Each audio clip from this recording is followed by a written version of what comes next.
Once a year, crowds head toward the mountains near Jonesboro, Tennessee for the National Storytelling Festival. Sprinkled it on his hands. A chance to hear stories passed down through the years. It's also a time to hear those folk tales told long ago after the sun went down.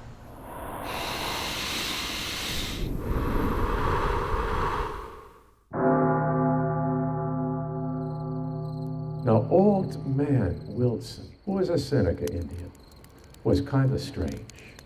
He wasn't very friendly to people. He had this way of looking at people that made them feel uncomfortable. Now, Granny Smith also lived by herself, but people really liked her. She was a kind person, but she began to get sick. And she told her grandson, Jesse, other night, I thought I saw eyes at that window.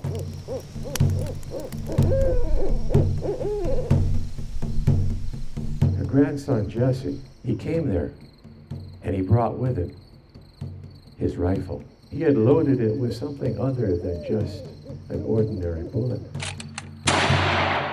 And he waited as the night went on.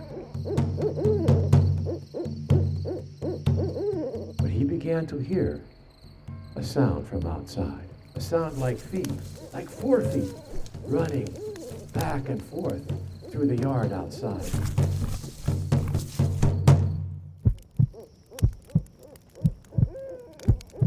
And then suddenly there appeared in that window a face that was partially the face of a human and partially the face of some other animal, like a big pig with green eyes. Jesse raised up his gun.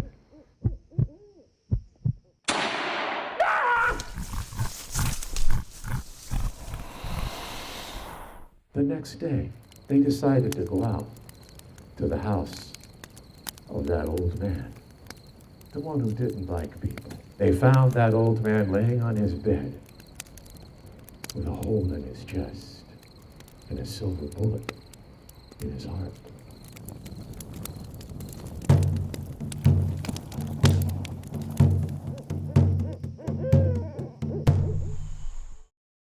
And a Channel 4 I-Team investigation into soldier suicides at Fort Campbell found other cases where family and Army investigators say the military didn't do enough to stop the soldiers' deaths. The Channel 4 I-Team also found 3 additional cases where the soldiers were in the hospital or under a special watch due to suicide threats in the hours before they died. One soldier was hospitalized for a prescription drug overdose and even told the doctor he wanted to kill himself. Yet 1 day later, he was released from the hospital without being placed on suicide watch. Hours later, he killed himself by overdosing on drugs. I don't know where I'm at sometimes. I'm just listening to music and I'm playing. And I see colors with music. Start spreading the news. Trumpet soloist and singer Ron Michaels has a new gig.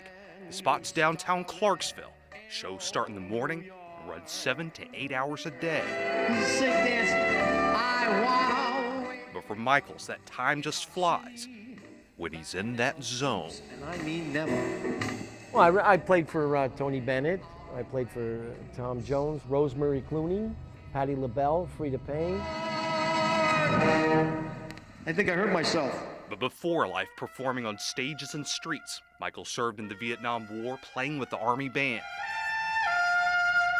We were musicians. We just played where Bob Hope wouldn't go, that's all. I was scared, but I was never, I never thought I was gonna die. I was hitchhiking home, I got spit on. Well, it wasn't too nice. And I was hitchhiking home. It was just miserable the way they treated us. But now living in the Army community of Clarksville, Michael says things are so different. And I think to myself. And over here, they treat you with respect. And I'm surprised, I'm not used to that. I'm really not used to that. Injuries to his ankle and back haven't slowed his purpose to make music that just moves people. I loved it. I thought it was awesome. That made my entire day. Yeah. Like, it really did. We don't really get to see those types of things here, so. Doing something else has never been an option. Not for an artist always lost in a song, the trumpet man, of Franklin Street.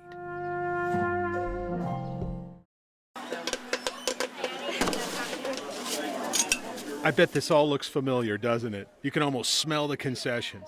It's Little League Baseball, Lawrenceburg, Tennessee. There you go, run, Sydney, run! It doesn't look all that different than when we played, but it is.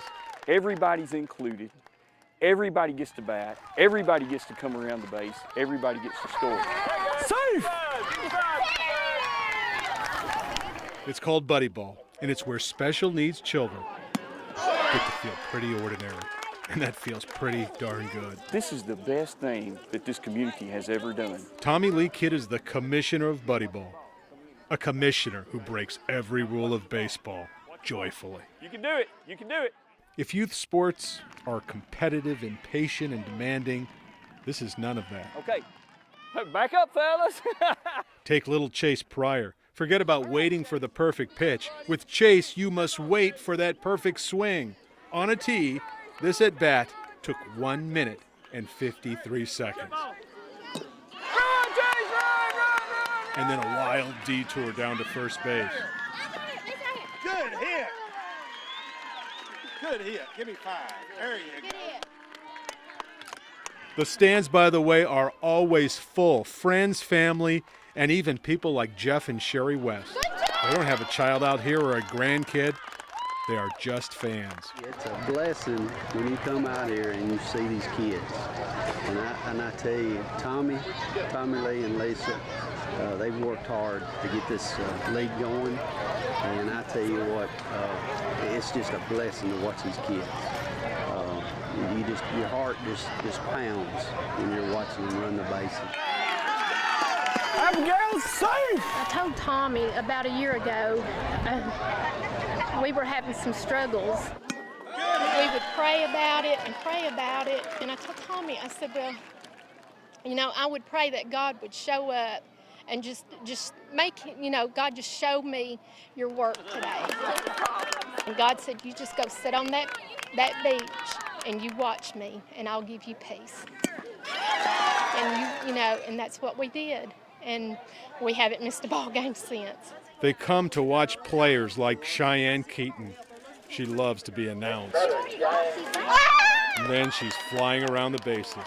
That is the sound of pure joy from a little girl who lives for Buddy Ball.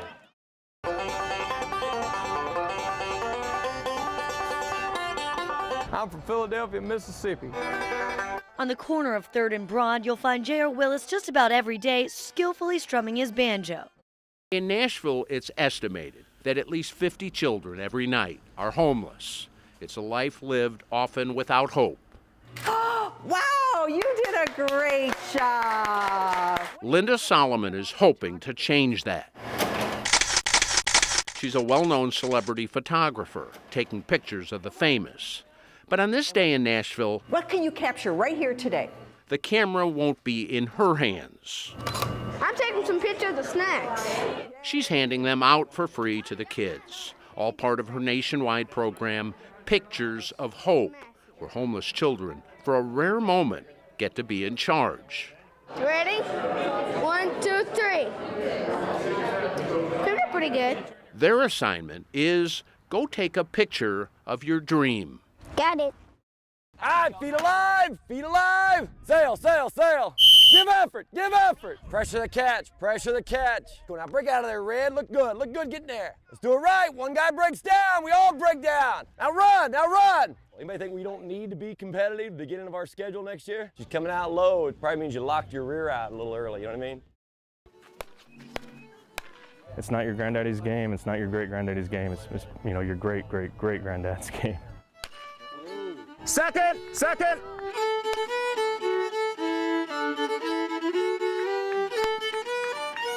And the thing that I like to tell people is it's similar to being a Civil War reenactor. The only difference is you don't know the outcome's going to be when you step on the field. You got it.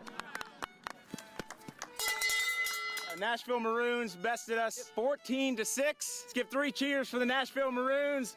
Hip hip, huzzah! Hip hip, huzzah! Hip hip, huzzah!